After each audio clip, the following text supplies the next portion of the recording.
semester. So to begin with, my simple talk and short lecture will be on qualitative and quantitative methods of research, which is a review. If I may emphasize, dear colleagues, this is a review. I know most of you are already aware, no? You've been through with your thesis or dissertations. This is just a review so that, you know, so we really need from time to time to be freshened up, to be reminded of what we have learned in the past so that we can continue learning until the future. Okay? So to start with, ito yung magbabounce ako or gagamitin ko yung isa sa mga salita kanina ni Professor De Los Santos, no? Bakit tayo kailangan gumawa ng research? Okay, basically we have to earn a degree because we want to qualify for promotion. No? Yan yung kaninang pinupunto ni Direktorante, no? Na which should not be enough. Of course, we have to seek first for self-improvement and development of our condition economically. Yet we should not forget, no, that we also have the responsibility to, okay, the next one is to make a name on the field of specialization. It's not bad at all, no? Of course, masaya at masarap na nare-recognize tayo, pero dapat hindi natin kalimutan that it is part of our responsibility to contribute to the body of knowledge and most of all, to help people solve their problems. Why? Because it's research. It was research and it is research which will continue help people to come up with solutions of their problems. Okay, minsan yun ang nakakalimutan natin, no? Nakafocus lang tayo sa self-improvement, madagdagan ng sweldo, ma-promote, makilala, di ba? Nakakalimutan natin minsan yung basic rule, no, ng humanity, no? To serve and to share to other people what we have and to be able or to become instrument of other people's success. Okay? So, what's research, no? So let's emphasize that research is described as the scientific way. I underline the word scientific way. Kasi po, research din ang paggawa ng tinatawag natin nung nasa basic ed tayo na library research. Pag nag-research tayo na ano meaning ng biology, chemistry, ano ang procedure sa paggawa ng ano ng cycle ng plants, di ba? Ang water cycle. Those are research.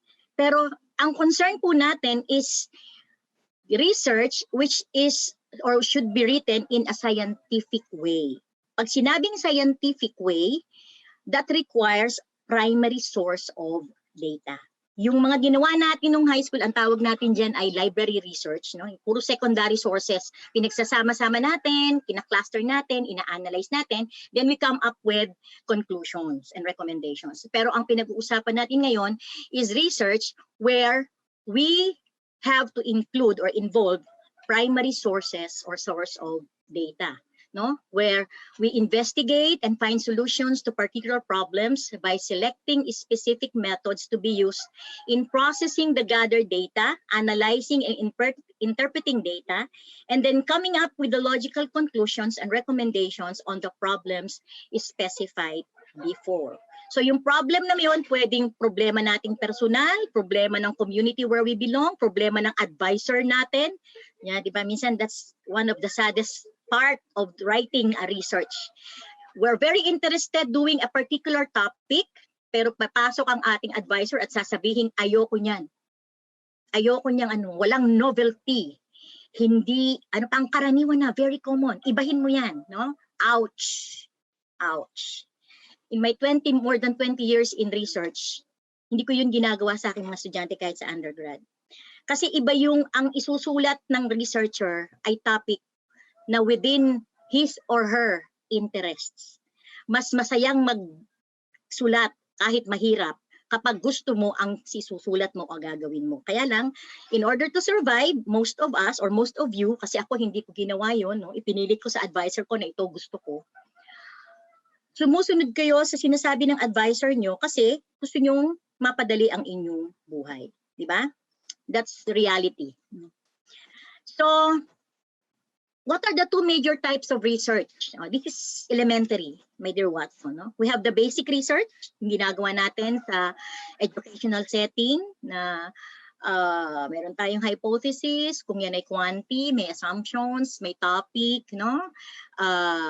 We come up with findings and conclusions and recommendations, not necessarily to be used or applied to the intended community or groups of people or sectors of the society. Let's admit that fact. Na madalas, yung mga ginagawa nating research ay para lang sa compliance. No? Bihirang research ang basic research na ginagawa natin sa academe ang napakinabangan ng pamayanan. Na kung tutuusin ay kailangan natin gawin dahil part ng CHED regulation sa accreditation or sa to be recognized by CHED dun sa mga levels, okay, ay yung mga research output natin, which are basic researches, ay ma-put into action, pakinabangan ng ating community where we belong, ng extension programs natin, no? Dun tayo magko-qualify sa pagiging university, na yung mga research output natin ay naa-apply natin sa ating community inside and outside. Okay? So, from basic research, we have the applied research. Almost all, no, in general, applied researches ay base sa result ng basic researches. Ang basic researches, pag natapos na yung kanilang proposal, recommendations, kung yayakapin o hindi ng mga involved or concerned sectors, fine. Nakapasa ang gumawa ng research, na-fund ang gumawa ng research, nakilala ang gumawa ng research. Pero sa applied research, hindi yun doon natatapos. Kung ano man ang naibigay na linaw ng mga basic researches, sa applied research, tinutuloy nila yon into something that is, may action. No? At sa applied research, hindi lang simpleng intervention ang ginagawa sa isang typical na experimental research. Sa applied research, yung application ay tinitingnan kung magiging effective o hindi yung output ng research. And most of the time, or in general, applied research has something to do with tangible things. So yan yung mga programming sa computer, machine sa mga mechanical sa area ng engineering, mga bagong sasakyan. Pinaka-importante ngayon at napapanahon, gamot. So yung COVID vaccine ay isang halimbawa, no? One of the best example of an applied research. May malinaw na output, may malinaw na product na magagamit o pakikinabangan ng mga tao sa pamayanan. Okay? So, that's the two major types of research. Then, ito yung madalas na, lalo na sa undergrad, pag nagtuturo ako ng research o tayo, no? Nalilito ang mga bata when we ask them to come up with topics, with statement, with their problems. Kasi, nalilito sila between inquiry and research. Kaya ako nag-umpisa sa ganitong topic para makita natin kung kailan ang topic ay for inquiry at kailan ang topic ay for research. So ang inquiry is the art of questioning, to collect information or evidences to explain certain conditions. Research is the process where the information or data obtained from several inquiries are validated, evaluated, or even compared or correlated with existing data. We will go on with this particular description later on kasi we are into research, not into inquiry. No? Furthermore, inquiry is, this is an example, no? This is an inquiry. A student who wants to know the life cycle of a butterfly. It's an inquiry. Okay? Very particular lang yung information na gusto niyang malaman. A commuter who would like to find out how many passengers aboard the MRT in the morning between 7 to 9 a.m. It's just an inquiry. Paano yan magiging research? Madali lang. It could be an action research or an exploratory research, no? Observe niya 7 to 9, 12 to 1, or 12 to 2, and then 4 to 5 or 4 to 6 for the next coming how many weeks, no? At saka niya ngayon, yung data na yon ay ititreat at ang findings ay gagawa niya ng conclusion. That is already a research. If that commuter will do that kind of actions. Okay? Then, an example ng research is a marketing agent who wants to find out if employees' monthly salary is related to their food choice. Kaya ba ng nasa minimum wage ang sangyup every payday? Yan. Kasi balak ng boss niyang magtayo ng restaurant sa mga lugar na ang mga workers or employees ay rank and file lang. Diba? So another example of a research is a guidance counselor who wants to test the effectiveness of group counseling to students who commit similar violations. This one is quite medyo mabigat, no? Kasi effectiveness, this is a experimental research. This is an experimental research. I sit corrected, okay? So, how we do write? Or what are the basic components in writing a research? Meron tatlo mga kaibigan. Yung language, of course, the grammar and the structure. The numbers, yung statistics, kahit ang quali gumagamit ng statistics. Ang tawag yung descriptive statistics, the frequency, the percentage, even the weighted mean, even the Pearson R. No? Ang qualitative ay gumagamit ng Pearson R for qualitative correlation. I will expound into that later. Or themes, pag purely quali, yung mga phenomenological, no, ethnographic, ang ginagamit nila in classifying the output or yung to classify what are the valid data is through the use of themes or categories, no? Patterns, okay? Patterns, mahanap sila ng patterns. Ano yung nagpaulit-ulit na lumabas? Kasi kung ano yung nagpaulit-ulit na lumabas, yun ang valid data. Ganon sa qualitative, especially if the researcher use an open-ended questionnaire or tools. And then the methods. Ito yung pinakamabigat. Kasi yung language, matik yan. Meron tayong language expert to check on the grammar of our paper, di ba? Babayad tayo ng editor. Yung numbers, kung quanti ang iyong paper, babayad ka ng statistician. Yung themes, siguro, sagot ng advisor mo na i-guide ka kung paano mo yun marirealize, di ba? Pero yung methods, researcher, as a researcher, dapat alam mo to. Kasi ikaw ang magko-collect ng data. Ang methods is the process and strategies and techniques in collecting your data, in identifying your respondents or participants, in classifying or determining what suitable tools to be used for the qualified participants or respondents that you're going to involve. Okay? So yan yung tatlong importanteng sangkap ng isang research. Okay? Language, numbers, or themes, and methods. Nandun tayo ngayon sa methods. Kasi nga sabi ko, yung language, yung math, pwede tayong magbayad ng mga consultant para gawin yun sa atin, para iayos ang ating mga data or words sa ating paper. Pero yung methods, dapat alam natin as researchers. Kasi nga, kung tayo ang magko-collect ng data, ang magpaplano ng ating paper, dapat umpisa pa lang, alam na natin kung ano ang balak nating gawin sa pagkakalap ng data. So, may two major types or si Newman, ang tawag niya dito ay two major approaches in research. Kasi, kaya approaches ang tawag ni Newman, yung survey, descriptive survey method na, di ba? Tapos, ang qualitative and quantitative methods pa rin. Under the qualitative and the quantitative, may mga sub-methods or designs. Ganun pa man, mas popular siya sa tawag na methods, kaya yun na lang din ang ating gamitin, no? Qualitative research method and quantitative research method. So qualitative research method is widely used in the humanities and the social sciences, psychology, sociology, anthropology, education, no? And focus on collecting and analyzing non-statistical numerical data to understand concepts, opinions, and experiences. Na-emphasize ko, non-statistical. Actually, yung nakuha kong definition na to, sa Google, ang nakalagay lang sa kanya, dito sa yung WW na, ang nakalagay lang sa kanya, analyzing non-numerical data.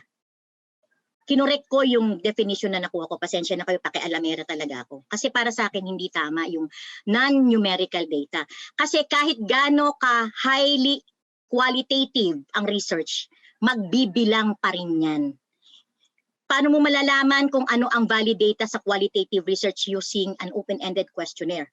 Titingnan mo kung sino yung may pinakamarami sa ganitong particular category para masabi mo na ito yung top category. Magbibilang ka, gagamit ka ng frequency count.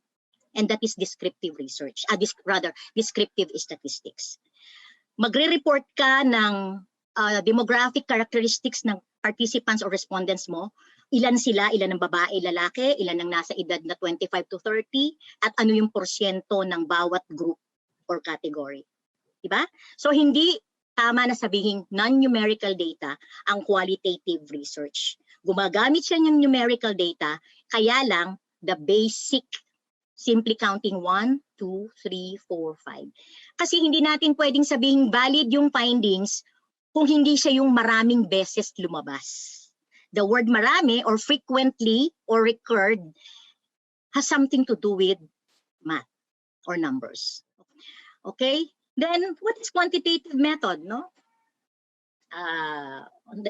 In contrast, it deals with the objective or scientific measurements of data that are usually collected through survey research or by manipulating environmental condition or statistical data using appropriate computational techniques. I will elaborate on that later on doon sa part where I have to explore on quantitative methods of research. Okay?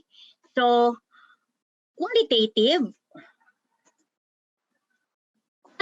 research methods has a number, no? Medyo marami-rami siyang klase ng research designs, no? May tinatawag na, ito ang tawag dito ay general qualitative research designs. Nung panahon namin ng Kumaring Olivia, panahon namin ng katotong Ronnie Protasio, yung mga kaano ko, sabi nga ni Ading, si Ading Edita, natawa ko talaga, akala niya raw bata pa ako. Konti lang yung mga nasa ilalim ng qualitative research. Pero syempre, dala na rin ng findings and output ng mga researches. Those authorities and professionals and scholars came up with, kasi nga yung iba pare-parehas lang no? So ngayon, kinluster nila. Naka-cluster na yung mga different qualitative research methods and designs, no? Into this. So ang una, merong general qualitative research designs. And under that ay yung descriptive survey, yung pinakasimple, no?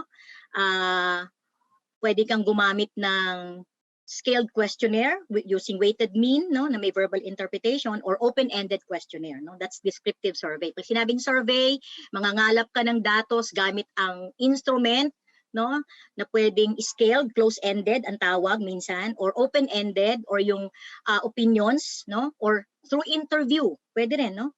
Interview is a type of survey, kaya lang medyo iba yung kanyang itsura. Okay? Mas specific ang paggamit ng questionnaire. Most of the time we use interview for follow-up information, di ba?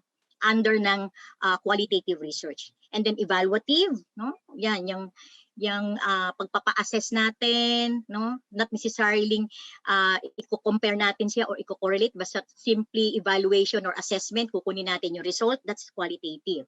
Developmental, which is on the part of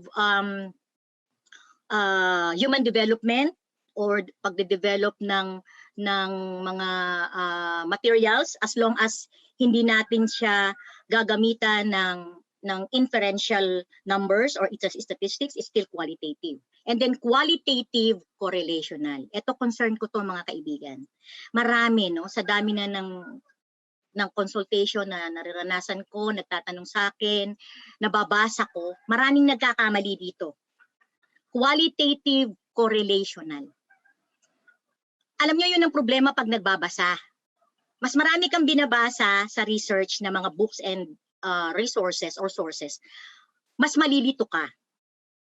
Kasi, actually ako personal experience ko, kasi alam niyo halos lahat kayo na I am a tawag natin dito, academic consultant po ako sa research ng ilang schools, no? Nagre-review po ako ng mga thesis and dissertations na hindi ko lang maboldyak ang mga advisors. Siyempre, ako ay consultant, bayaran ako, kailangan maging mahinahon ako, pinupuna ko ang kanilang mga ang structure ng kanilang papers ng kanilang mga estudyante. May mga advisors, mga doktor, mind you, my dear colleagues, na kapag nakita nilang may weighted mean at may level of correlation, pipilit nila sa mga advices nila na quantitative ang paper nila. No, no, no, no, no, sabi ng apo ko. Si Ibiang yon. No, no, no, no, no. Pwedeng maghanap ng level of correlation ang isang research study, pero qualitative pa rin siya. So, alam ng mga math majors yan, mga math teachers yan. No? Quiet lang kayo mga friendship ko sa math, ha? Ano yan, surprise. Oo. Though alam ko may mga nakakaalam dyan, lalo na yung may mga PhD and EDDs, no? Dapat alam natin to. No? Lalo na yung mga nag-a-advisor. Dapat alam natin to. Qualitative study pa rin or research ang naghahanap ng level of correlation. Bakit? Kasi may reference table for qualitative correlation. Ito. If the intention is to look for the level of correlation ng dalawang variables, for example, EQ, IQ, level of correlation, yung computed R, I'm speaking of Pearson R, no? Pearson R lang ang pwedeng mag-qualify, gamitin sa qualitative correlation, no? Pearson R lang. The rest of the correlational statistical tools are inferential. Okay? Parang ang galing ko sa statistics. Huwag po kayo magkakamali, Nag-ano lang po ako, nag-memorize lang po ako. Hindi po ako magaling sa stat. Kailangan ko lang siyang i-memorize. So, andyan ang inaanak ko, andyan si JP, sasaluhin ako niyan. At saka andyan ba si Doc Angel, ang aking mga kaibigan sa math, andyan ba? Anyway, this is the reference table for qualitative correlation. Now, once you computed for the R of the two variables, the R between the two variables, i-compare lang siya dito sa table na to. Kung less than or greater than. Diba? So, kung less than, hanapin nyo yung not less than or greater than, sorry. Kung saan dito papasok yung computed R ng dalawang variables. At sasabihin kung ano yung level of correlation. So, may mga interval siya ng scores. So, meron tayong tinatawag na positively correlated and negatively correlated. Ito yung correlational study na ang gusto mong malaman kung ang estudyante ba na hindi nagpapakita ng interes sa pag-aaral ay nabibilang doon sa pamilya na malaki at may mababang socio-economic status. Mababa ang socio-economic status, mababa ang interes sa pag-aaral, yun ay negatively correlated. Mataas ang interes sa pag-aaral, mataas ang socio-economic status ng pamilya, yun ay positively correlated. Kung ganun ang variables na sinusukat. Kaya meron siyang negative at meron siyang positive correlation. Sa quantitative, walang ganyan. Isa lang ang hinahanap, significant relationship. We'll go to that later. Okay? Just bear with me. Kailangan, parang movie, no? May flashback. Okay? Please bear with me. I have tried putting everything, no, sa isang oras at kalahating discussion nung lahat ng itinuturo ko sa research class ko, no, before. Ngayon hindi ako nagtuturo and kaya siguro medyo hyper akong mag-discuss sa inyo. So ang another type of qualitative research methods or designs is the ethnographic research. Okay, it's in-depth understanding of complex social or social conditions within specific settings or groups through direct immersion and interaction. So ethnography, okay, alam natin yan, social conditions, hindi kailangan isang barangay yan, no? Kumuha ka ng meron kang gustong pag-aralan na isang tribo, pero hindi mo naman kailangang yung buong tribo ay, no, merong mga, bawa, yung mga mangyan, meron na silang community dito sa NCR, no? Yan mga ethnographic, yan ang isang klase ng ethnographic research, and it's qualitative kasi nga most of the time ang ginagamit niyan ay interview, observation, nag-immersion, no? Nag-immersion ang immersion and interaction. Diyan ang Filipino psychology, ito yung isa nilang pinakasikat na klase ng pananaliksik, no? Yung kasi diyan pumapasok yung pakapakapa, pakikipag-ugnayan, pakikipagkwentuhan, yan yung mga immersion and interaction techniques. Okay? Then case study, okay? Sometimes we thought case study is a highly clinical design. No. Ginagamit din ito sa mga corporate organizations, okay? It takes a more holistic approach which can be descriptive, exploratory, experimental, and which requires single or small group of participants with the use of thorough observation, interview and investigations, and or experimentation, depending on the objectives of the research. Nakita nyo dati, di ba, yung exploratory, experimental, research design pa rin sila. Lalo na yung experimental sa quantitative is one major research design. Pero sa qualitative, nagiging part na lang siya ng isang mas malaking research design or method. Okay? So, that's case study. And then, we have phenomenological research. Ito ang in ngayon. Okay?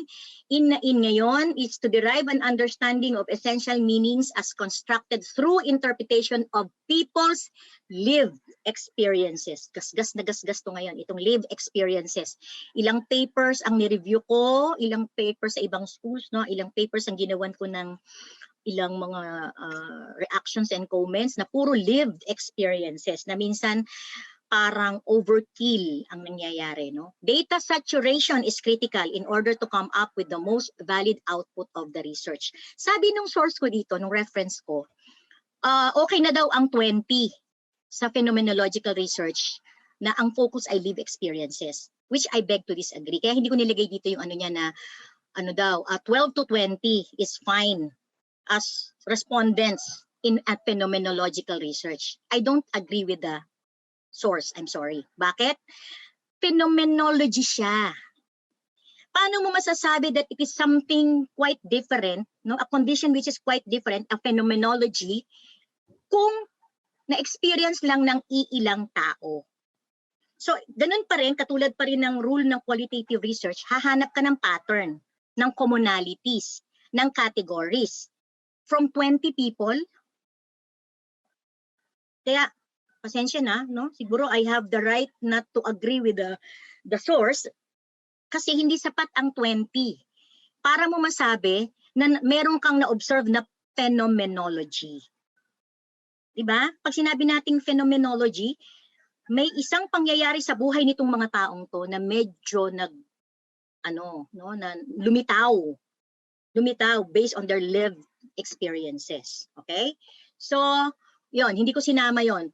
Para sa akin siguro safe yung 30, no? Kasi you have to describe categories. You have to come up with themes, with patterns. Paano kung sa 20 ang lumabas ay iba-iba? May 7 iba-ibang themes. Kulang ka ng respondents, di ba? Kasi 7, marami yon as a theme, as themes rather. Marami yun sa qualitative research. Kaya sabi dito sa description, data saturation is critical in order to come up with the most valid output of the research. Let's admit the fact that kahit qualitative research method, ang labanan pa rin paramihan. Alin ang mas madalas nag-recur o nag-appear? Alin ang mas paulit-ulit na naging na data? Yun ang valid data, yung paulit-ulit na lumabas. Paano mo makikita ang paulit-ulit na data ang lumabas? Paano ka makakapag-identify ng pattern kung ilang ulo lang yung pagbabasihan mo ng iyong data? I'm sure you get me. I'm sure you get me. Grounded theory, ito ang medyo ambisyoso. UP may kasalanan nito. UP. When I was in UP, ito'y uso, no? Many years back. To construct a theoretical model that explains various conditions of interest based on the direct experiences and perspectives of the participants. ang tawag ko dito inductive methodology. Kasi unlike the typical research kay quali, kay quanti, na galing tayo sa isang malaking body of knowledge, meron tayong theoretical perspective or framework, di ba? Meron tayong malinaw na theoretical framework that supports our research. Sa grounded theory, wala kang panghahawakang framework or theory. Mag-uumpisa ka sa scratch, sa experience.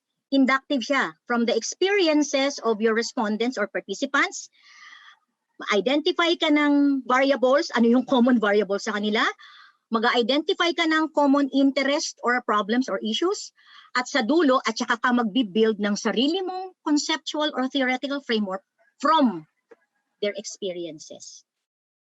That is grounded theory, no? Experiential.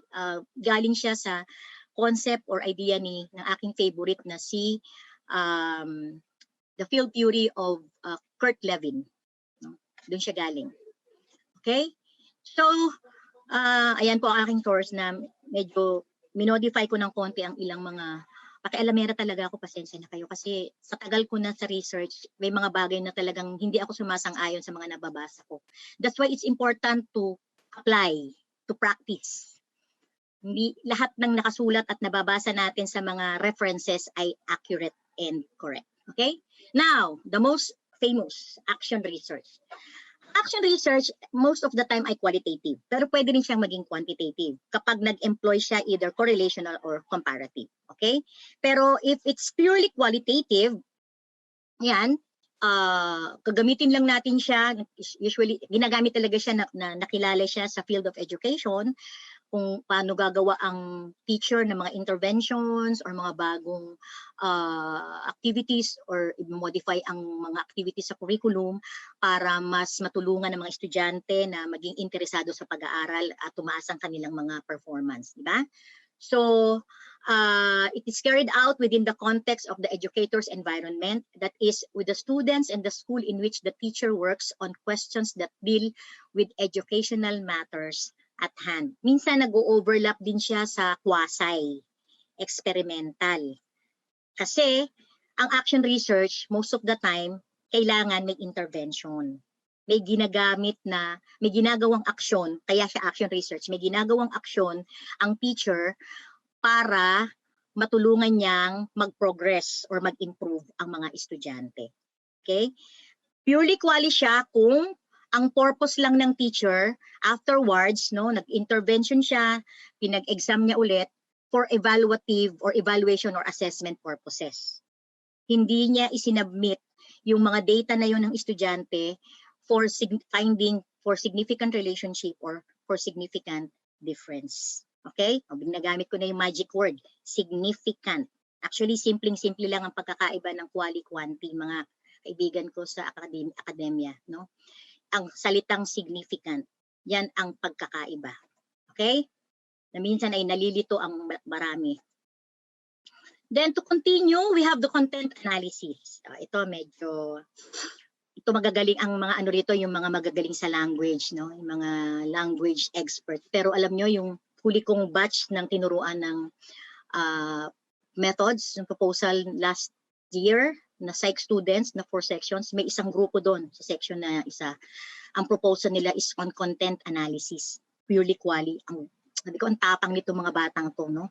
Content analysis. Kaya siya naging scientific. Ang content analysis pwedeng library research. Kumuha ang researcher ng write-up ng iba-ibang authors, ginawa niya ng comparative analysis, and then parang meta-analysis. And then the researcher came up with a particular conclusion. Library research yan. Hindi scientific way ang pag-collect ng data. Para maging research, no, or scientific research ang content analysis, merong write-up. Ito yung ginawa ng mga bata, sila Angelique. Yung mga blog about suicide, kasi psychology major sila, di ba? Nangalap sila ng mga blog on suicide na well-read. Tatlong blog sa suicide, mga write-up, mga articles on suicide, 3. Pina-analyze nila sa 2 groups of respondents. mga estudyante na may psychological, may mga konting psychological, naka-experience ng psychological distress, at mga experts, guidance counselors, psychologists, mga teachers na nag-handle ng values education. Yung mga teachers parang 4 lang sila o 5. Yung mga estudyante parang nasa 15. Okay? Hindi siya quali lang siya. Ginawan lang nila ng parang comparative analysis. At yun ang medyo mahirap, yung kanilang guide questions. What are the right questions to ask based on the content of the articles? Na parehas nilang tinanong dun sa 2 groups of respondents. And that is a scientific research. Kasi meron silang primary source of data. Ginamit lang nilang tool, ang pinaka-tool nila the blogs on suicide.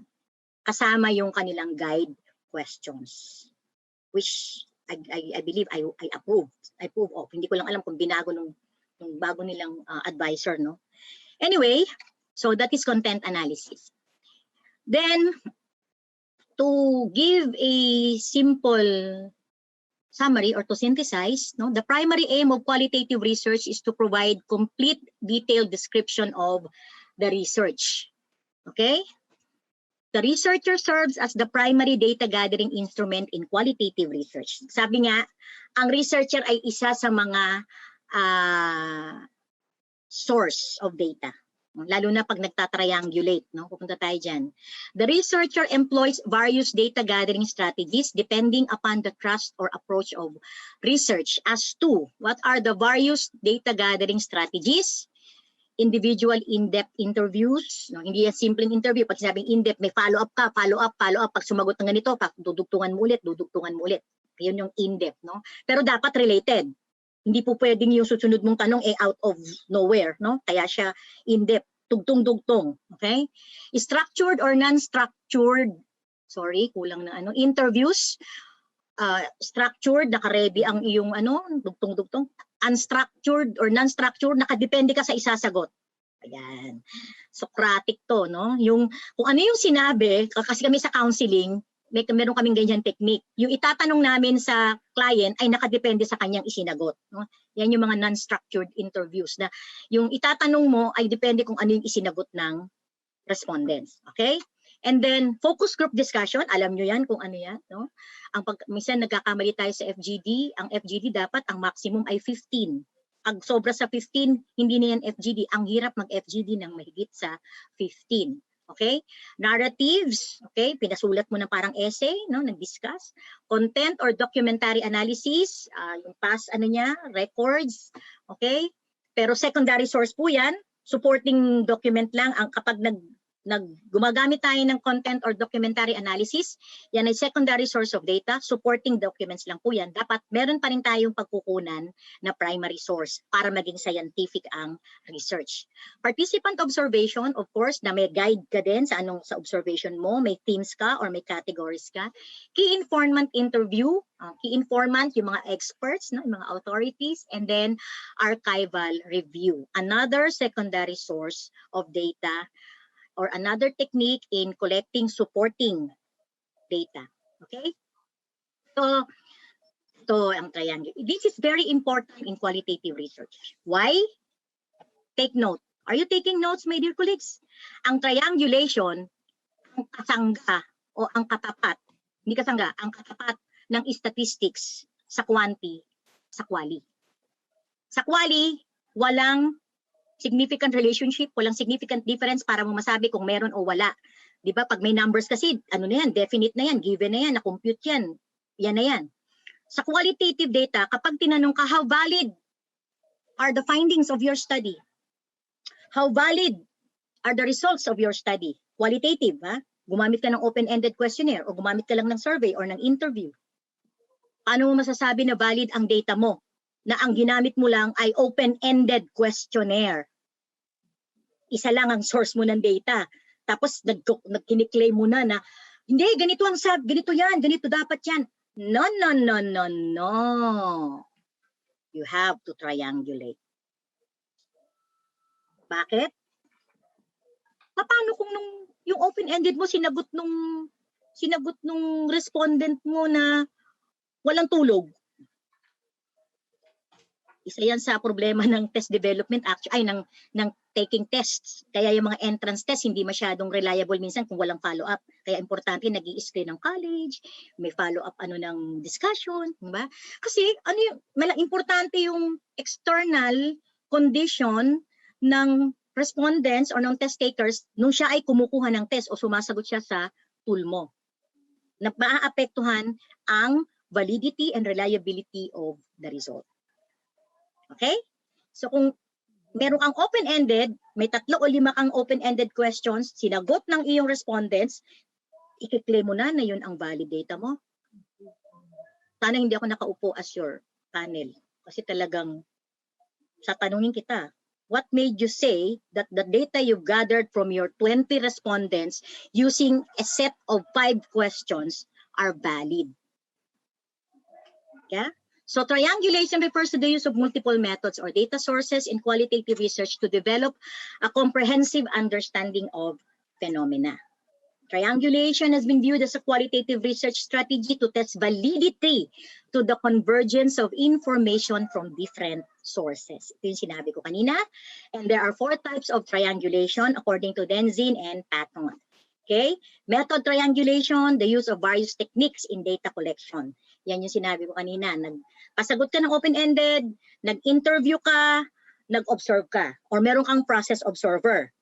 Yung nakita ng process observer mo, yung data sa interview mo, yung sagot sa open-ended, pinagsangga-sangga mo, ano yung lumabas na pattern? Ano yung lumabas na themes? Okay? That's method triangulation. Investigator triangulation, the use of various similar researches.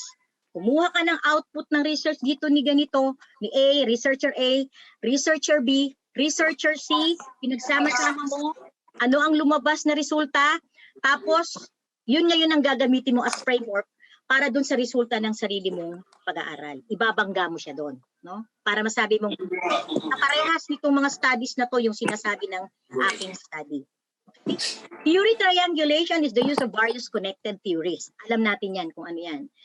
Ginamit mo si Vygotsky, ginamit mo si Chomsky, ginamit mo na halos related ang mga concepts. That's another form of triangulation.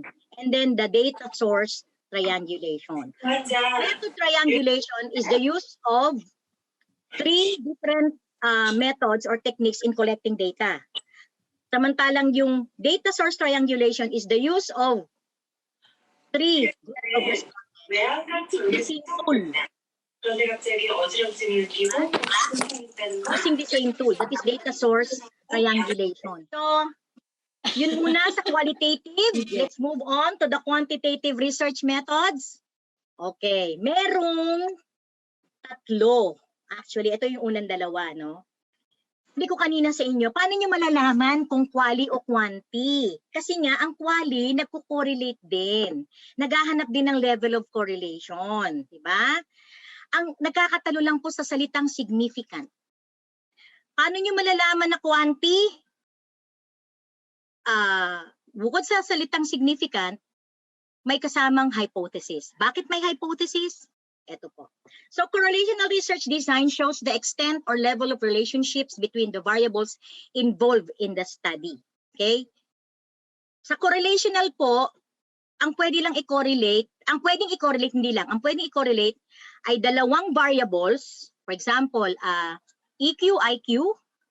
Yan. Pwede yan. IQ, pwede rin. EQ, IQ ng sabihin natin, 3rd year EDUC students, that's correlational. EQ of male and female students or 3rd year female students of EDUC, pwede yan. Okay? So, 2 different variables or the same variables of 2 different groups pwedeng mag-correlate. Provided ang scoring system na ginagamit ng tool ay parehas. Kung point system, 2.35, 2.75, ganun din yung isa.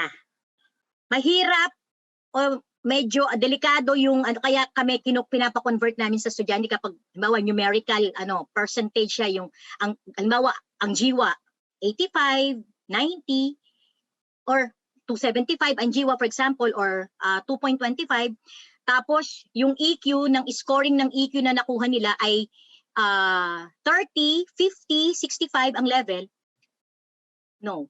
Kailangan similar ang scoring system para mo siya ma-correlate. Okay? So comparative research, the differences or similarities between among variables. It merely compares the characteristics of groups of respondents according to some selected variables without determining the cause. Okay? So may dalawang klase ng comparative. Yung dalawang variables na hinahanapan mo ng difference, t-test, or multiple variables na hinahanapan mo ng difference among each other, ANOVA. Okay? So, kaya sinabi dito na it merely compares the characteristics of groups of respondents according to some selected variables without determining the cause. Kasi ang isa pang klase ng quantitative research is the experimental research. Ito yung naghahanap, na nagko-compare ng difference galing doon sa before and after, no, pre-test and post-test. Or in the absence of pre-test, post-test and post-test of two groups or one group na nag-undergo ng magkaibang intervention. Sabihin nyo lang po kung medyo mabilis kasi experimental na ang pag-uusapan natin. Siyempre, alam ko naman na hindi lahat kayo ay medyo familiar sa experimental research. Okay? So, pero isa siyang klase ng quantitative research, though pwede ring maging qualitative ang experimental, medyo mahirap lang, no? Kasi observational, frequency count, at saka kailangan may process observer, may triangulation. But most of the time, experimental research is conducted under the quantitative research approach or method. Okay? So sa experimental research, it examines the cause and effect relationship through the use of intervention by systematically manipulating the dependent variable. I will repeat, systematically manipulating the dependent variable. May dalawang variables, independent and dependent variables. Independent variables is the cause, ng cause, nagiging basis ng intervention. The dependent variable will receive the intervention na based independent variable, ano yung magiging effect, whether it will have change or none at all. Yun yung cause and effect relationship. Kaya I oppose kami ni Dr. Silverio, no? Kahit nung hindi pa kami nagsusulat ng libro namin sa research, natuturo pa lang kami ng research, na-observe na namin yan. Hindi kami nag-a-agree sa sinasabi ng mga books na ang correlational or comparative research or kahit lalo na ang qualitative research ay ina-identify ang independent at dependent variables. Kasi malinaw. Bakit kailangang i-determine ang independent at dependent variables? Because of cause and effect relationship. Sa correlational research, walang cause and effect relationship. Kasi ang relationship niyan ay vice versa. Relationship ng isa sa isa, kahit pagbaliktarin mo, may relationship na sila o wala, pagbalik-baliktarin mo man. Sa comparative, simpleng comparative, halimbawa, EQ ng boys and girls, okay? Asan dyan ang independent at dependent variable? Ang mini-measure mo ay EQ ng boys and girls. Hindi mo pwedeng sabing dependent variable yung kanilang sex na boys and girls at ang independent ay EQ. No.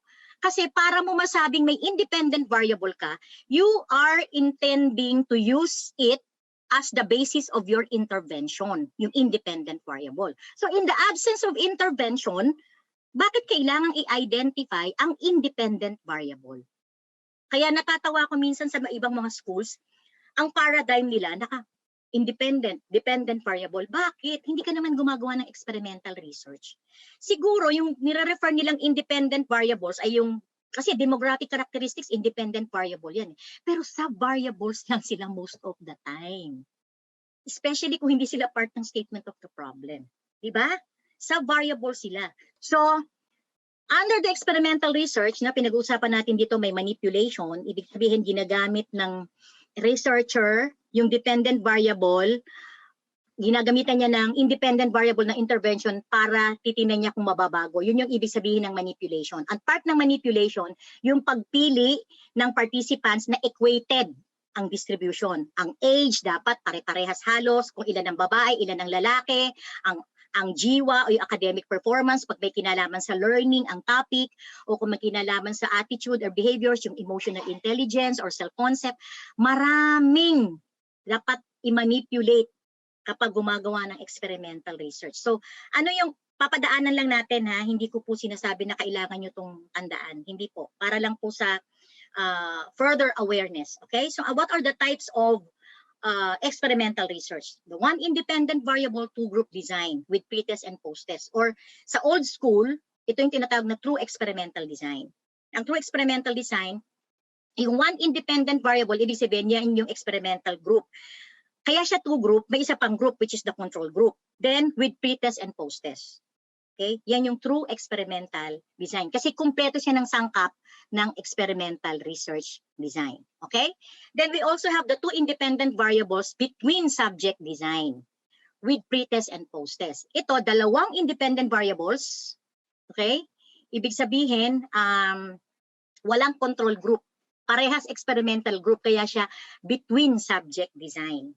Dalawang experimental group na may dalawang independent variables pero similar. So, yung isa, traditional teaching methods, yung isa with the use of technology. Yan ang example ng two independent variables na ibinigay sa dalawang section ng psychology students or dalawang section ng isang psychology students, isang edoc students, pero may parehas na characteristics halos ang mga participants. Yun isa sa pangklase ng manipulation. The participants that compose the two groups should be equated in terms of their demographic characteristics. Sabay gagawin sa isang lugar na parehas ang weather, parehas ang kung may aircon o may ilaw, parehas dapat. Okay? One independent variable within subject design with or without pre-test or post-test. Okay? Isa lang ang independent variable within subject, no? Isang group ng subject, it should be two independent variables, Two independent variables within subject design. Typographical error po. Hindi siya one. Two independent variables, I sit corrected, within subject design. May dalawang independent variables, dalawang intervention, isang group lang ng participants na mag-a-undergo ng dalawang interventions. May pre-test at may post-test. Pero pwede ring post-test only. Iko-compare mo yung results sa unang intervention at sa susunod na intervention nung isang group lang ng participants. Okay? So with or without pre-test or post-test only. Then two or more independent variables or two or more group design, ayan, multiple yan. May dalawa kang independent variables or experimental group, may isa kang control group, may tatlo kang experimental group, may dalawa kang control group. Yan na yung sanga-sanga. Diyan na kailangan ang two-tailed or two-way ANOVA. No? Pero pwedeng may pre-test or post-test lang. Okay? Madalas ginagamit ito sa mga scientific, yung mga, nabasa ko to sa libro ni yung may experiment sila sa fish. Ginagamit nila sa plants. Yan, dyan nila ginagamit yan. Sa tao, medyo masalimuot yan. No? Pero pwede, lalo na kung learning skills, learning styles, teaching strategies, pwede yan. Okay? So, ano po yun hindi yun one two independent variables yun. Nagkamali ako doon ng Then we have the quasi-experimental research. Ito yung sinabi ko sa inyo kanina na parang action research. Kasi may intervention din. Ang action research may intervention, pero walang manipulation. Ang quasi-experimental research may intervention, pero less ang manipulation. Okay? Sa Pilipino, ang tawag nila sa quasi, parang experimental research. Parang. No? Hindi siya true experimental kasi hindi niya kinokontrol ang characteristics ng participants, hindi niya kinokontrol ang dependent variables, no?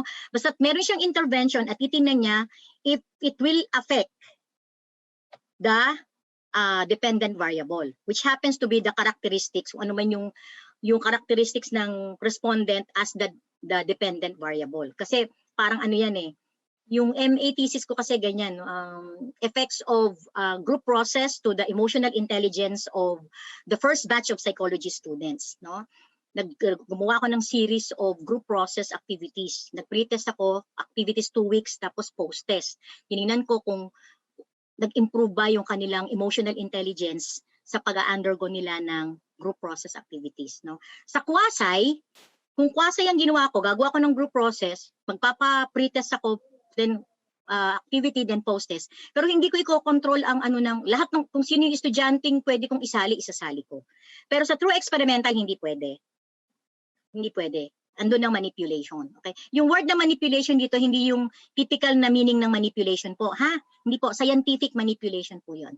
Okay, so uses intervention to determine its possible effect, to the dependent variable, but lacking of any two procedures like in true experimental design. So any two of the following, such as the absence of a control group, kasi pwedeng magkwasay na may control group, pwedeng wala. Kagaya din sa ibang experimental researches. Random assignment. Ito yung isang number one criterion. No? Number one criterion ng experimental research, yung random assignment. Involvement of participants with similar characteristics. Ito yung pag-i-equate. Pre-test and a controlled research lokal. Kasi sa true experimental or other experimental researches, pati ang venue kung saan gagawin ang intervention, dapat kontrolado natin. Sabay ginagawa ang sa controller experimental o dalawang experimental, sabay nangyayari. O kung isang group lang na dalawang intervention, parehas na oras mo ibibigay ng ibang araw yung susunod na intervention. Sa quasi, hindi kailangan masyado yung mga ganyan. Okay? Madalas ginagamit ang quasi ng basic ed, no? Kapag may bago silang module, may bago silang activities, no, sa isang grading period, no, na iti-test ng teacher, kukunin yung result ng pre-diagnostic, gagamitin ng mga teachers lahat sa values ed yung module na yon. Then yung sa periodical test, i-compare ngayon yung pre-diagnostic at saka yung periodic test results. Titingnan kung nagkaroon ng effect yung bagong module or bagong activity sa module. Okay? Hindi kailangan na pare-parehong edad yung ano, hindi. Lahat ng estudyante na nag-undergo ng activity na yon, i-compare ang pre and post performance. No? That's quasi. Okay? Then quantitative research methods can be combined with other qualitative research methods. Pwedeng descriptive correlational, pwedeng descriptive comparative, pwedeng developmental quantitative. Ito ang ginagamit namin nung involved pa ako sa innovative sa grad school, no? Ang mga nagme-major sa innovative yung computer ed, no? Yung gumagamit sila nagde-design sila ng program ng software, no? May pre-test, tapos isasalang nila sa estudyante yung ng software. Naalala ko si Sir Jasper Morello, panel niya ako noon, yung isa siya sa mga nauna ang study niya ay sa paggamit ng Android, no? Naka-Android yung ng lesson sa computer, and then nagpo-post test, okay? It's a developmental quantitative research, okay? So under developmental quantitative, may longitudinal, may cross-sectional, may retrospective, okay? So meron din tayong tinatawag na evaluative quantitative. Okay? Ito yung kagaya ngayon, kaka-evaluate lang sa inyo ng mga estudyante. Alam ko, no, kung para maging inferential siya or quantitative, pwedeng gawin ni Doc JP na yung evaluation ng mga estudyante sa mga faculty members, no, ay i-compare doon sa previous result ng evaluation. Okay? So, what are the basic features of quantitative research? It involves either two or more variables to correlate or to compare. Sabi ko nga sa inyo kanina, ang correlational pwedeng mag-correlate ng magkaiba at parehas na variables. Pag parehas, magkaibang group ng respondents. Pero ang comparative, hindi ka pwedeng mag-compare na magkaiba ang variables. Magkaiba lang ang group o participants. O pwedeng isa lang ng participant pero may dalawang sets ng test, like pre-test and post-test, which we'll compare, na gumamit ng parehas na tool o measures. Okay? It involves hypothetical or inferential statement of the problem. Ito yon, yung kanyang sabi sa inyo, yung word na significant, doon nagkakatalo kung quali-quanti. At paano mo malalaman na naghahanap ng significant difference or significant relationship? The involvement ng hypothetical or inferential statement of the problem. And what is that? It provides the corresponding hypothesis or hypothesis for the hypothetical or inferential SOPs, which is always in a null form. Bakit? Bakit palaging null hypothesis ang minimeasure? Kaya mga bata minsan nalilito, sinasamahan nila ng alternative hypothesis, yung hypothesis nila. Sabi ko, bakit kayo may HA? Hindi sinusukat, hindi nasusukat ang HA, HO lang.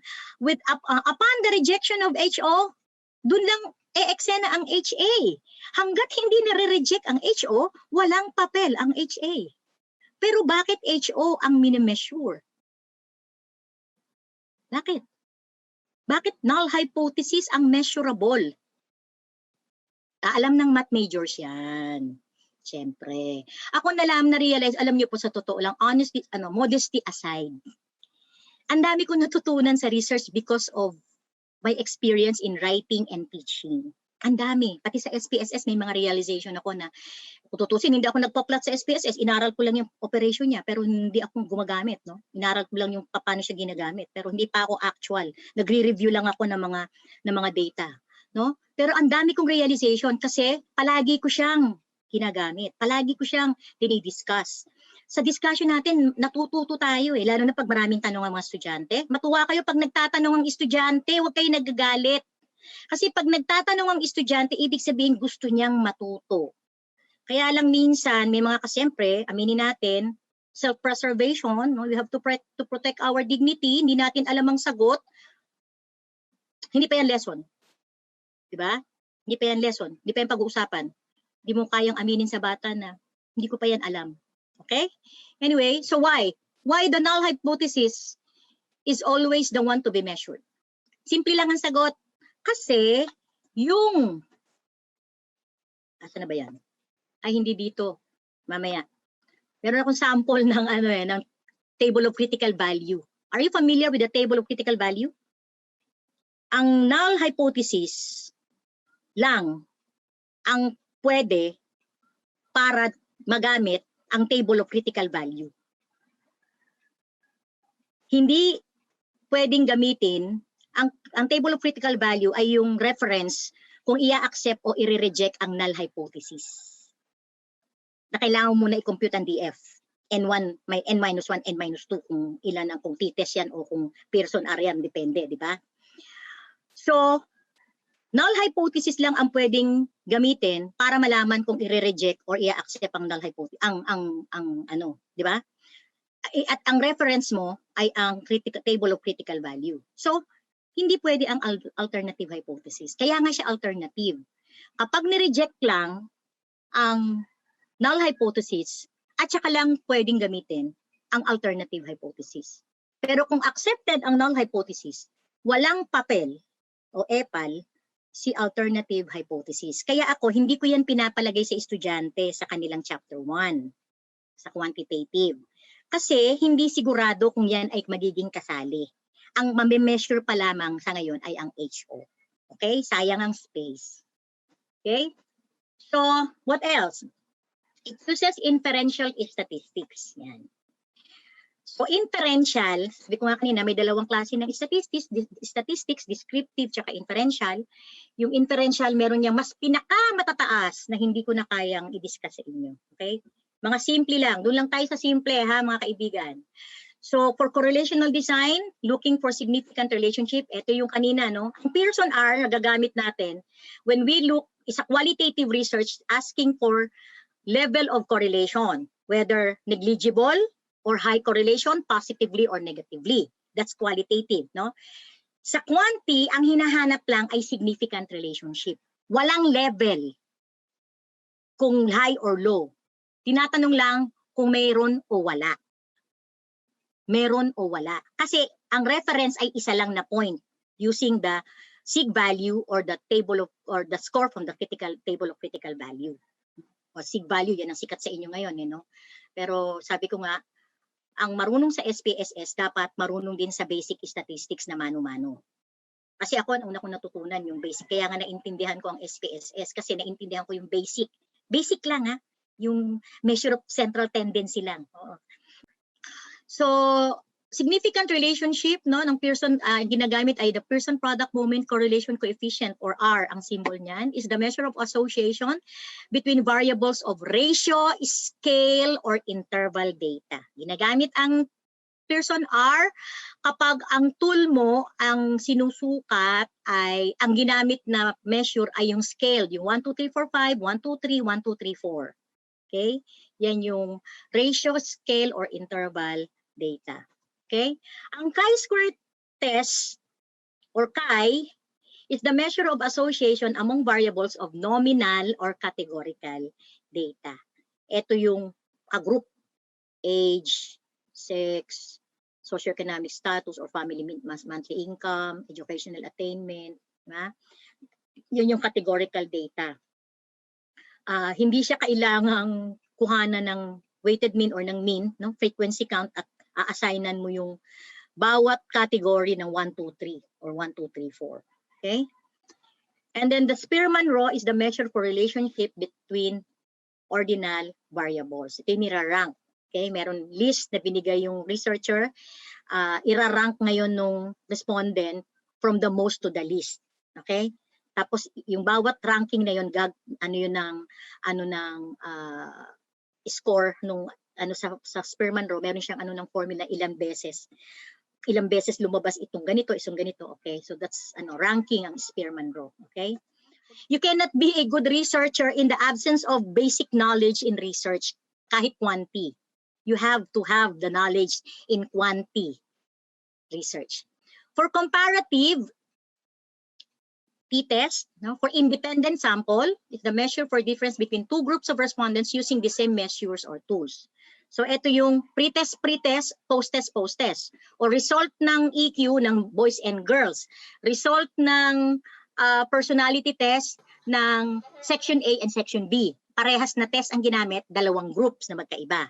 Okay? That's independent. Ang T-dependent is the measure for difference between two sets of data from a single group of respondents. Isang group, may isang group of participants or respondents, may dalawang test na parehas or similar ang measure. So dyan pumapasok yung pre-test and post-test. Or dun sa sample na experimental research na dalawang independent variables, isang group lang, yung measure dun sa dalawang independent variables, yung intervention, magkahawig ang tanungan. Magkahawig. Similar ang competency na sinusukat para pwede siyang i-compare. Okay? Kasi yan, dependent yan dahil isang group lang ng participants ang pinagkunan na may dalawang sets ng data. Okay? Using similar or the same tools or measures.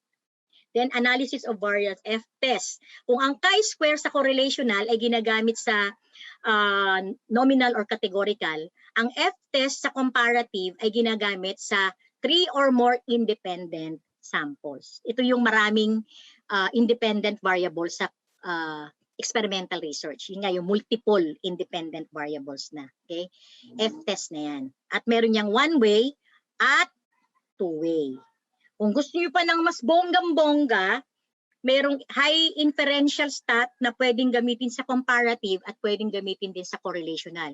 Ang tawag doon, linear regression. Sinasabi ko, table of critical value. Ang null hypothesis ay nakadepende sa sinasabi nito. So yung computed value, ito R to Pearson R, table of critical values. Itong nasa left, nasa kaharap sa inyo yan, yung nasa left sa yung DF. Ang DF, yan yung samples. Ang sample N, -1, depende sa depende sa operation, no? N-1, N-2 yan. Kung halimbawa 50 -1, 49, hahanapin nyo doon sa 49. Tapos ang ginamit? 0.05, no? 5% margin of error. Pagtatapatin nyo, yung 49 at saka yung 0.5, yung score sa tapat, yun ang R value. Ay, hindi R value. Yun ang tabular value. Yung computed value ngayon, i-compare nyo dyan sa critical value galing dito sa table. Kung less than, accept. Kung greater than, reject. So the SPSS, ayan, the famous SPSS. Ano napansin nyo sa SPSS? Kayong mga sanay gumamit nito at saka kabisado ang table of critical value. Diba? Ito yung technology version ng table of critical value. Sarili ko po itong interpretation, no? Kaya walang walang source. Pag nakita niyo pong walang source yung aking or walang reference yung aking PowerPoint, yung text, ibig sabihin akin po yun or yung sa book namin, galing sa book namin ni Doc Silverio. Yung iba nalalagyan ko, yung iba wala. Pero pag kinuha ko sa ibang source, naglalagay po ako. It is the technology version of the table of critical value. And in using the critical or tabular value, the computed value is compared to the corresponding value or score from the table based on its DF or degree of freedom, either n-1 or n-2. If the computed value is less than the tabular value, the null hypothesis and accepted and vice versa. Yung sinasabi ko, pag ang ginamit ay critical value, pag ang computed value, kahit anong klaseng operation yan, comparative, correlational, pag less than, ang result ng pagtutugma, accept the null hypothesis. Pag mas malaki ang computed value sa score na binigay ng table of critical value, reject the null hypothesis. Pero sa SPSS, baligtad po. Kapag ang sig value na inuluhan niya is less than 0.05, the HO is rejected. Diba? Baligtad. Sa critical value, pag less than, diba? Pag less than, accept.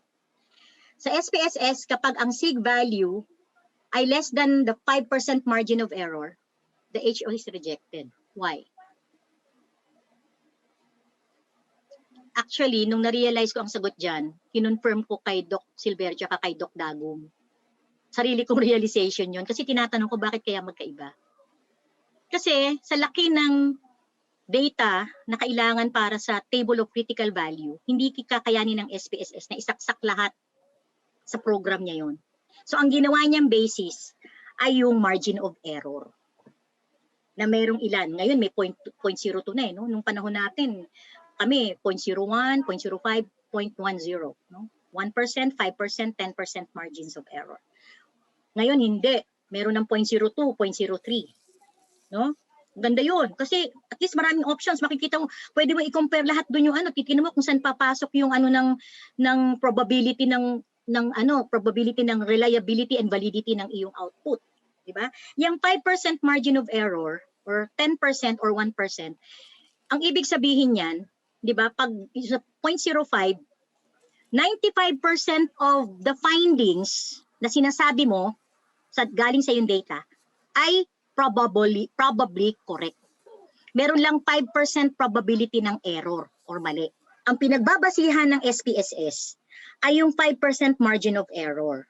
Na kapag less than ang lumabas na sig value, lalo na kung 0.000, ibig sabihin napaka-least ng chance ng error nung nakuha mong findings. Mataas ang reliability ng findings. Kasi less than 5% ang error niya.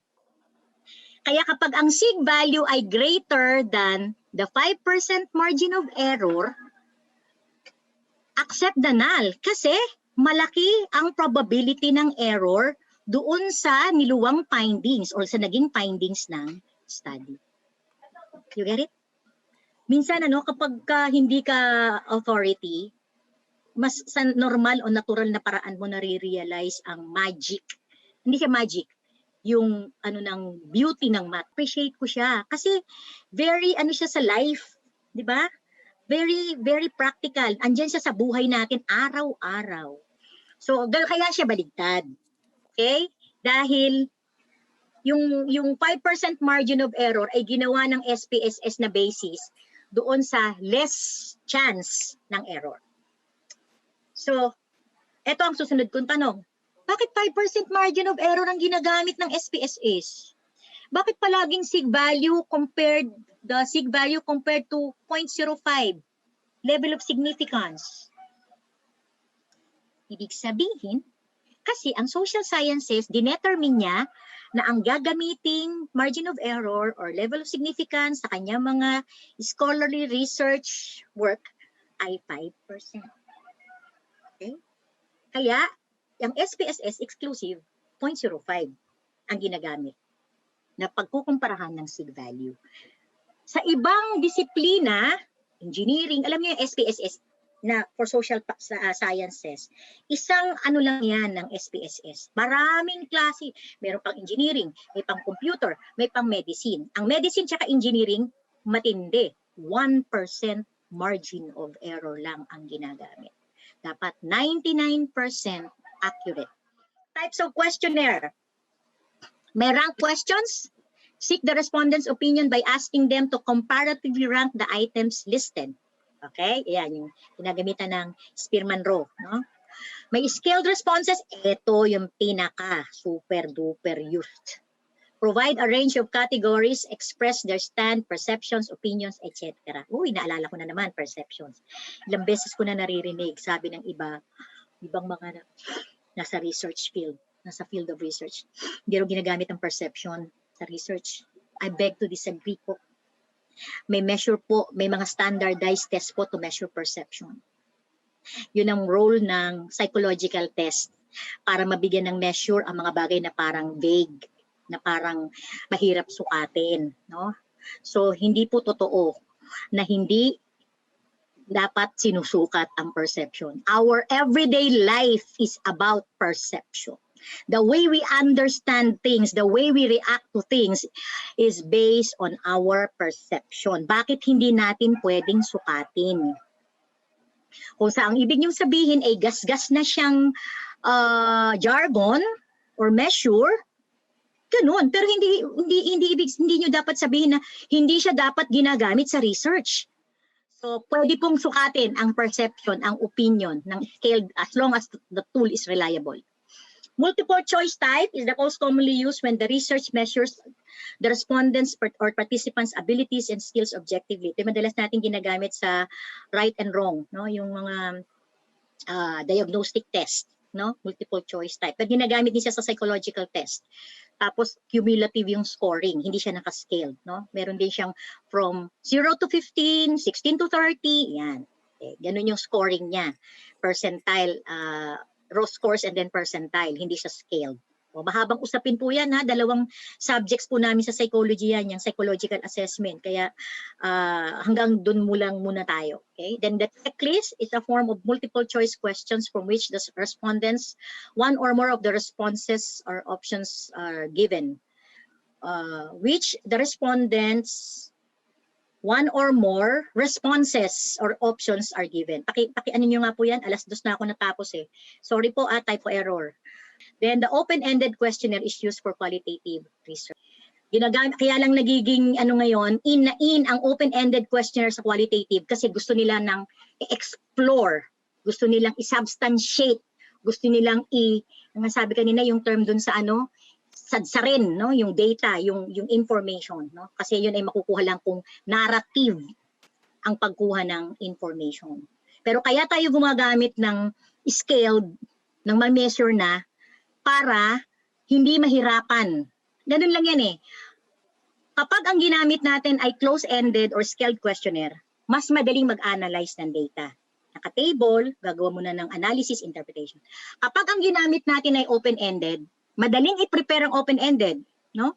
Ano lang yan, ipapa-validate mo lang yan sa authority, sa advisor mo, sa panel, sa content validator.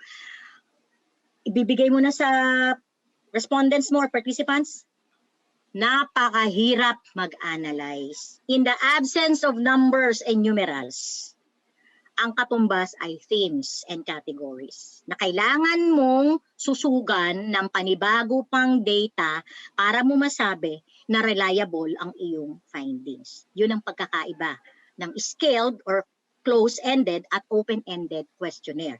Mas mahirap patunayan ang validity ng findings using open-ended questionnaire. That's why it is important for the researcher na nagko-qualitative to use triangulation technique. Okay? Internal and external validity, di ba? Malaki kinalaman ng tools at saka ng characteristics ng respondents.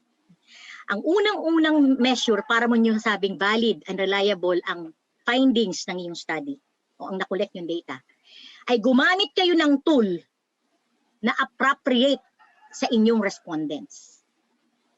Yan yung validity and reliability of test tools. Yung tool na pinasagutan nyo sa respondents nyo ay naaayon sa kanilang kakayahan at katangian at kung ano pa mang na para sagutin yon. Bagay sa kanila yon. Para sa kanila yon.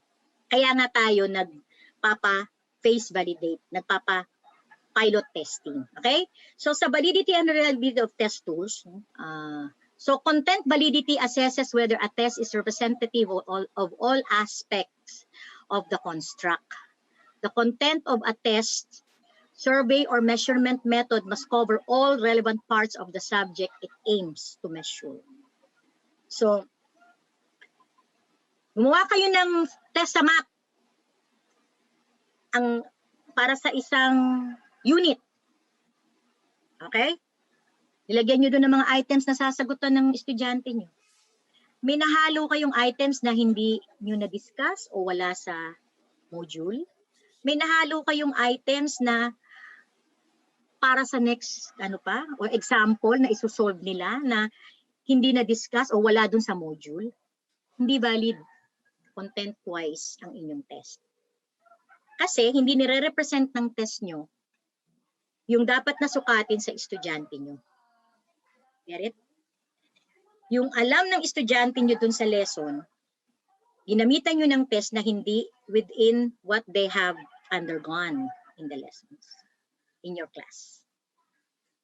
Ganun lang yun, isang simpleng halimbawa. Kung psychological test yan, no, hindi siya right and wrong, no right and wrong answer, yung content validity, yung tinatanong nyo sa respondent ay nasa kanya, part ng characteristics niya, hindi characteristics ng ibang tao. Kaya nga yung mga kinukuha natin sa abroad, ina-adapt natin sa abroad na mga test, binavalidate natin dito sa local setting para matiyak natin na yung content niya ay swak sa characteristics ng ating client. Okay? Phase validity considers how suitable the content of a test seems to be on the surface.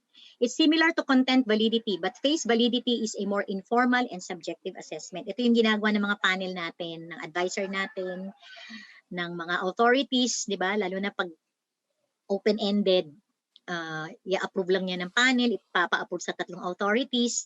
Ang 3 authorities ay isang psychometrician, no, marunong sa psychological assessment, isang subject expert, yung kung ano yung topic, expert siya doon, at isang statistician, no, yung marunong sa rules ng statistics. Yan, yung 3 palaging nagbo-validate ng tool, especially pag scaled, no? That's phase validity.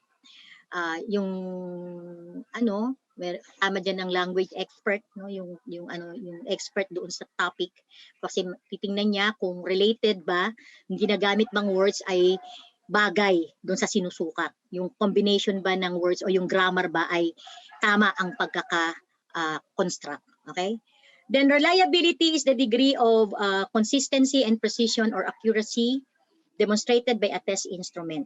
So from validity, yung validity is yan, yung content, yung construction, yung pagkaka-organize, pagsasama-sama ng mga words. Ang reliability naman is the consistency of one statement to another or one indicator to another. So isa yung kabuuan ng test.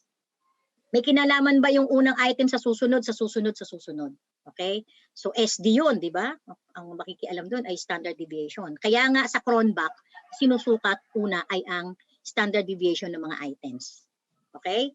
Sa diagnostic testing, meron tayong alam nung araw, yung item analysis na mano-mano. Ilan ang nakakuha, number 1, ilan ang nakakuha ng tama, ilan ang nakakuha ng mali. Ayan. Yan ang mga reliability testing. Pero ngayon, madali na because of Cronbach Alpha. Okay? Which is used to measure internal consistency of a tool within 0.7. Ang passing niya ay 0.7. Pero sa psych, minsan, ayaw din nila ng 0.9 ng ibang mga kasi masyado ng madali. Pagka mataas masyado ang reliability, nasa 0.9, masyadong madali. Pagka naman below 0.7, mahirap. Kaya dapat nasa 0.7 to 0.8. No? Pero ako, pag nasa 0.9, okay lang sa akin. Ibig sabihin, nagawa ng estudyanteng pagdugtong-dugtungin ang items or indicators ng similar. No? Kasi yun ang susukatin mo. Sa psychology, importante na consistent ang pagsagot ng estudyante. Kasi kung hindi, something is wrong with that student or individual. Diba? Yun ang labanan lagi sa behavior, yung consistent observe and not yung observed behavior na consistent. Okay? Evaluative or assessment questionnaire, it uses the verbal descriptions. Dito na tayo sa, nakaharang yung aking Ayan. Isa pa ring klase ng paggawa ng tawag dito. Nasa tayo ng assessment ng questionnaire. Merong evaluative or assessment questionnaire which uses the verbal descriptions or interpretations such as never, always, poor, excellent. Ito po, nire-remind ko to pag nauupo ako sa panel. May dalawang klase tayo kasi palagi ng assessment or ng pagpapasagot, no? Pag evaluative or assessment questionnaire yung ginagamit natin, ang dapat na ginagamit na verbal descriptions or interpretation ay never to always. Never, seldom, fairly always, almost always, always. Or poor to excellent. Poor, fair, satisfactory, very satisfactory, excellent. Or least extent to greater extent. That's assessment kasi. Merong malinaw na pinagbabatayan o ng measure nung kanilang Kaya hindi po bagay dyan ang strongly agree. Kasi ang strongly agree ay pang perception. Okay? Perceptions, views, and opinions use strongly disagree to strongly agree or not perceive to highly perceive, etc. Yun, you take note of that, ha? Then, ito po isa, minsan sa undergrad, madalas nilang error to, no? Pag sinabing Likert type of questionnaire,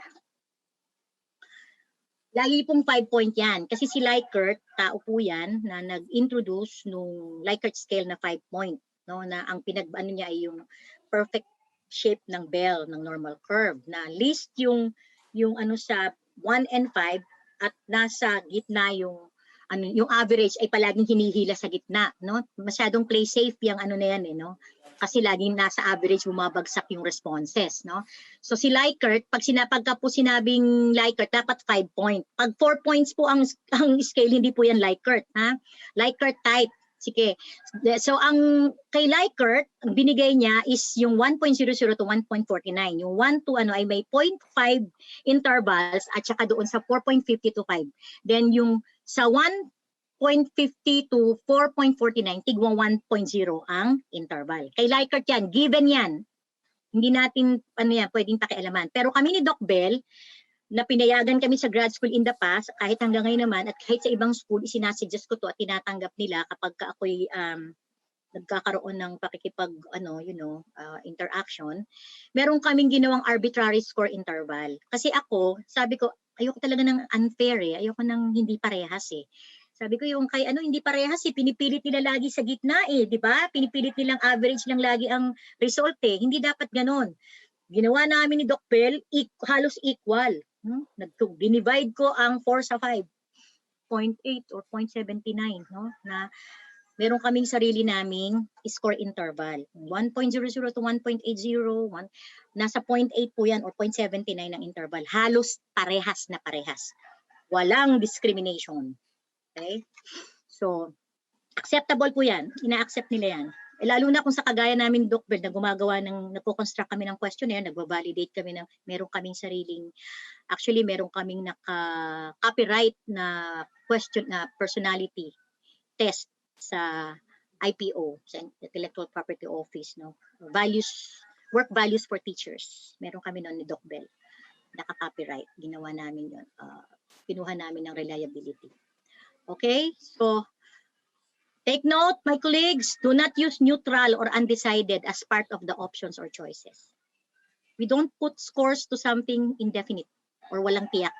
At least yung never, hindi talaga, di ba? Or poor. Pero yung neutral or undecided na madalas 3, anong value ng 3 sa hindi tiyak? Binigyan mo ng tiyak na score yung bagay na hindi tiyak. Di po ba? O nababasa niyo yan, di ba? May mga standardized daw, reliable daw na tool na nasa Google. Pero may 3 na neutral. Mali. Bakit ka naglagay ng... Kaya mga natin, napo-perfect yung purpose ng paglalagay ng scale sa responses. Kaya natin nilagay ng 1, 2, 3, 4, 5 para i-represent yung opinions or yung assessment ng respondent dun sa topic. Di ba? Kasi yun ang magpapakita ng kanyang saloobin. Ngayon, kung neutral siya o hindi siya makadecide, bakit mo lalagay ng 3? Eh samantalang yung 2 may malinaw na description at saka yung 4 ay may malinaw na description. Di ba? Kasi nga nanggagaya lang sila eh. Oo, gumawa sila ng ano nila, tool, ginaya lang nila yung iba. Anyway, kaya please, no, ano lang yan, insight namin yan ni Doc Bell, no, na we are not supposed to include neutral or undecided sa ating scales. We are not supposed to assign points or scores for things which are not, you know, have not decided yet. Walang tiyak na opinion. Okay? Then, ang sampling procedure, malapit na po tayo matapos, may probability or random sampling that requires every member or element in the population that should have an equal chance of being selected for inclusion in the sample. Okay, ito yung isa sa pinakamadaling part ng methodology, di ba? Yung types of the sampling are simple random, stratified, cluster, and multi-stage. Isa lang ang ibig sabihin sa probability or random sampling. Lahat ay dumadaan sa proseso ng pagpili na kailangan binigyan ng chance ang bawat isa na maging part ng samples. May population, may sample. Idodraw mo doon kasi masyadong malaki yung population para mo i-involve sa study mo. Okay? Statistically, pwede tayong gumamit ng Slovin formula. Pero minsan, kapag ang mga kagaya kong advisor, kiniklaim ko na ito ay ano na, statistically ano na to, safe, sabi nga ni Doc Bell, 30%, that is statistically safe. No? 25 to 30% is statistically safe. Pero pag sabi ng panel, hindi, kulang yan. O sige, pag 50 plus 1 tayo, baka ayaw nyo pa yan. Diba? 51% ay safe na safe. Oo. Kasi minsan, ang cronback, hindi rin applicable, lalo na pag maliit. No? Pag maliit kasi ang kukuha naman ng sample na population, at nag-cronback ka, ang laki-laki ng kailangan mong gawin, i-involve na samples. Okay? And then the non-probability sampling is the selection of samples from a population when equal chance for every member of the population to be selected as representative is impossible to happen. Eh, hindi pwedeng mangyari na mag-random ka, mag-observe ng randomization kasi may mga restrictions. Okay? Selection then is mostly based on subjective judgment of the researcher. Ano yung restrictions? Una-una, limitado. Yung kinahanap mo, meron kang criteria, may particular criteria ka sa respondents mo. Or ang dami-dami nga nila, labo-labo naman yung kanilang, halo-halo yung kanilang characteristics, di ba? Kaya doon pumapasok yung non-probability sampling. Yung sinasabing judgment, subjective judgment ng researcher, hindi yun personal na kung sino yung gusto niyang i-involve. No.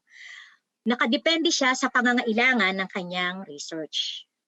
Yung subjective judgment dyan is based on the objective of the study, not based on the whims of the researcher. No. Okay? So, take note of that, ha? Kasi ginamit yung salitang subjective judgment.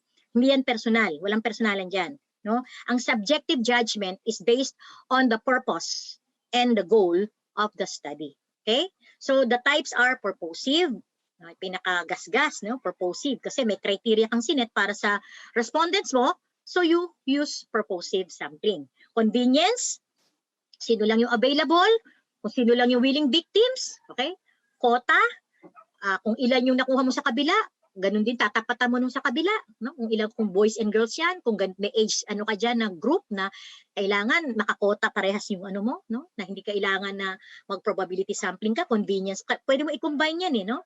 Nag-quota ka tapos nag-convenience ka. And then the snowball sampling. Sa snowball, ito yung medyo mga highly confidential ang characteristics or ang kaso na hindi mo pwedeng i-draw publicly or in ano na may kumbaga na ano ng iba secretly kumukontak ka ng mga respondents na qualified doon sa criteria ng iyong study pero hindi mo pinapaalam dahil medyo may confidentiality, may delikado yung kanilang mga kaso. Yung ginagawa mong study ay nasa mga cases na hindi pang publicly known or announced. Okay? Reminders. My dear colleagues, this is the last part. Research is a universal discipline. The presentation format may vary from institution to institution, but its principles will always be the same. Kaya wag nating minsan, sa dami ko na ang ibang schools, no, malalaking schools, mga private universities. Ay, hindi ganyan ang kalakaran sa amin eh. Ha? May sarili kayong ng research, di ba? Hindi pwede mabago. Parehas lang na principle ang ginagamit dapat.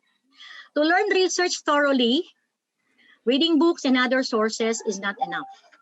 One must write, not once, not twice, but repetitively in order to learn and to be a better researcher. Because practice makes perfect. Diba? And learning from experience of writing a research is the best source of information and skills in teaching the subject.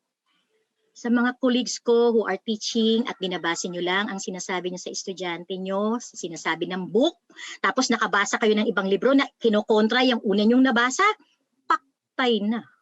Diba? Paktay na. Huh? That's why you have to practice. You have to write. Hindi po pwedeng yung i-relate nyo sa bata o yung gagawin sa sarili nyo, base lang sa intindi nyo sa nabasa nyo. No. Okay lang magkamali, okay lang magka-error, trial and error, okay lang yan.